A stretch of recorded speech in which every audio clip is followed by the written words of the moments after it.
Now see velocity time graph. Motion with constant acceleration में velocity time graph क्या कहता है मेरा।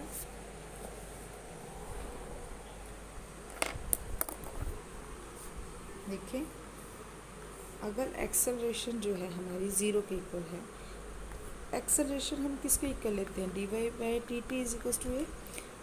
अगर ये ज़ीरो है तो इंटीग्रेट करेंगे तो ये v इज इक्वल टू सी क्या आ जाएगा, मतलब कांस्टेंट टर्म क्या आ जाएगा। ये मैथमेटिकल लैंग्वेज में हमने किया, फिज़िक्स वाले बच्चे पहले पढ़ चुके हैं इस चीज़ को, कि अगर हमारा एक्सेलरेशन ज़ीरो है तो वेलोसिटी जो है वो कांस्टेंट रहेगी, टाइम जिससे मर्जी इंक्रीज़ होता रहे, वेलोसिटी है जो वो हमारी सेम रहेगी with initial velocity is equal to final velocity. ठीक है, नेक्स्ट हम करेंगे, अगर हमारा एक्सेलरेशन जो है वो सम कांस्टेंट के इक्वल है और पॉजिटिव है, ठीक है, तो जैसे जैसे टाइम इंक्रीज़ होगा वैसे वैसे वेलोसिटी भी इंक्रीज़ होती जाएगी। ठीक है, तो this is the graph for acceleration is constant but positive. ठीक है, नेक्स्ट एक और ग्राफ आएगा, अगर एक्सेलरेशन जो है कांस्टेंट है बट नेगेटिव है, तो जैसे जैसे टाइम इंक्रीज़ होगा जो वेलोसिटी है वो डिक्रीज़ होती जाएगी। ठीक है, जब इतना था तो वेलोसिटी इतनी थी, तो ऐसे वेलोसिटी डिक्रीज़ होती जाएगी। तो ये जो फार्मूलाज हमने पहले किए थे इसको विद द हेल्प ऑफ हम डायग्राम करेंगे, सॉरी ग्राफ के अकॉर्डिंग इन्होंने इन फार्मूलाज को किया है।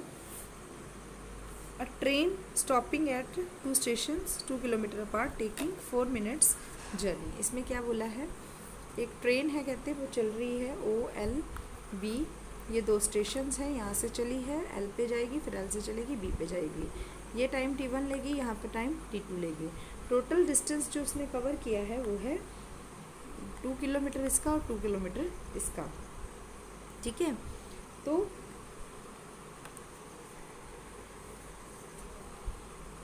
अब हम क्या करेंगे, ये हमारा आ गया, अब हम इसको एक ट्रायंगल की फॉर्म में लिख लेंगे। ठीक है, अब इस ट्रायंगल का ये एल्टीट्यूड बन जाएगा, फार्मूला आ जाएगा 1/2 AL multiply OB is equals to area of triangle AOB। ठीक है, तो AL किसके इक्वल आ जाएगा, ट्रायंगल AOB मल्टीप्लाई 2/OB। ठीक है, यहाँ पे बुक में बेटा L कर लेना, M लिखा हुआ है, तो दिस इज़ 2 OB 4 था हमारा, टोटल टाइम 4 था। ठीक है, OB हमारा 4 है, तो ये हमारा फार्मूला बन जाएगा।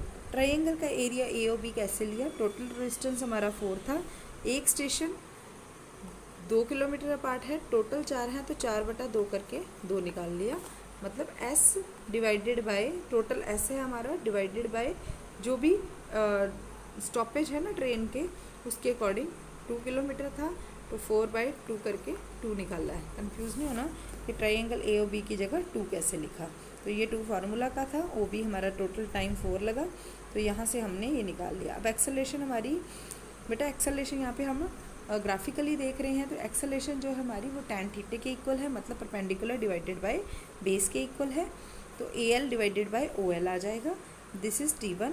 नेक्स्ट एक्सेलरेशन इस पार्ट की देखेंगे हम, तो AL डिवाइडेड बाय LB। ठीक है, तो T1 is equals to 1/f आ जाएगा, T2 is equals to 1/f' आ जाएगा, दोनों को ऐड करेंगे, F1/f और 1/f' को, 4 जो है टोटल हमारा टाइम था, तो ये हमने प्रूव करना था। नेक्स्ट सम हमारा क्या है, सेकेंड एग्जाम्पल में क्या है, 4 1/m of the distance between 2 stations a train is uniformly accelerated and for 1/n of the distance it is uniformly retarded. It starts from rest at one station and comes to rest at the other station. ठीक है,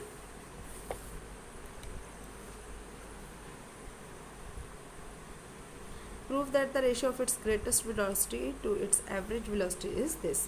same वैसा ही सम है, ये हमारी acceleration है, ये हमारी retardation है। ठीक है, वेलोसिटी शो की हुई है एक्सेलरेशन में और वेलोसिटी शो की हुई है रिटार्डेशन में। AL और BM किसको शो कर रहे हैं, वेलोसिटी को, V को, OL LM और MC जो है टाइम T1 T2 और T3 को। ठीक है, टाइम T1 T2 और T3 को, AL और BM जो है हमारी वेलोसिटी, क्योंकि यहाँ तक वेलोसिटी हमारी गई है हाईएस्ट वेलोसिटी, तो उसको हम बता रहे हैं। फार्मूला फिर से 1/2 बेस इंटू हाइपोटेन्यूज, बेस हमारा T1 है, V हमारी वेलोसिटी AL, ठीक है। फिर से वही फार्मूला, S टोटल डिस्टेंस जो लगा, M 1/m डिस्टेंस था फर्स्ट 2 स्टेशन के बीच में, तो उसको डिवाइड कर दिया M के साथ, where S is the total distance, ठीक है। अब इस यहाँ से हमने वैल्यू निकाल ली, इस ये एक नंबर 1 बन गया। अब हम इधर वाले ट्राइंगल देखेंगे, सेम सिमिलरली उसी तरह S/n आ जाएगा ये, ठीक है। तो VT2 is equal to S minus SM। अब ये आ गया VT2 is equal to S, ये आ गया T3, सॉरी BM जो था T3 था, तो SN के इक्वल आ गया, ठीक है। अब जो T2V है, मतलब ये ABLM ये वाला डिस्टेंस जो है वो किसके इक्वल आ जाएगा। अब ये क्या बन गई, रेक्टेंगल, बेस रेक्टेंगल बन गई। तो रेक्टेंगल का फार्मूला क्या होता है एरिया का, L इंटू बी, ठीक है। तो L इसकी कितनी है T2 और B इसकी कितनी है V, तो ये आ गया T2V के इक्वल, और T2 को हमने निकालना है T2V, ठीक है। अब हमने क्या किया, this is equals to S total distance minus ये वाला डिस्टेंस और ये वाला डिस्टेंस माइनस कर दिया है, तो ये आ जाएगा टोटल S में से ये भी माइनस कर दिया और ये भी माइनस कर दिया, तो यही बचा, ठीक है। तो ये आ गया यहाँ तक, ठीक है। अब VT2 is equals to S minus S/m minus S/n, ठीक है। अब adding 1 2 and 3, T1 plus T2 plus T3, V आ गया कॉमन, ऐड किया। अब S कॉमन निकाल लिया इधर से, S/S इधर आ गया, V/S, ये T जो है नीचे ले गए, ठीक है। कैसे नीचे ले गए, ये बनी हमारी V into T1 plus T2 plus T3, ये जो यहाँ पे S था वो इधर आ गया S, ठीक है। यहाँ आ गया 1 प्लस 1/m प्लस 1/n, ठीक है। ये जो ब्रैकेट है V/S bye T1 plus T2 plus T3 नीचे ले आए, ये ऊपर जा सकती है, ठीक है। तो ये हमारे पास आ गया। अब ये थी ग्रेटेस्ट वेलोसिटी, और ये क्या है हमारे पास, average velocity.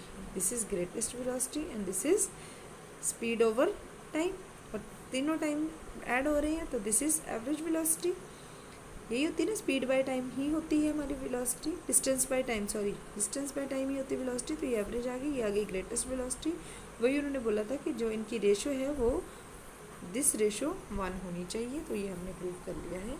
That's all with your motion with constant acceleration की हमारी तीनों एक्सरसाइज हो गई हैं। अगर किसी बच्चे को भी डाउट है तो पर्सनली बच्चा आप पूछ सकते हो एनी टाइम।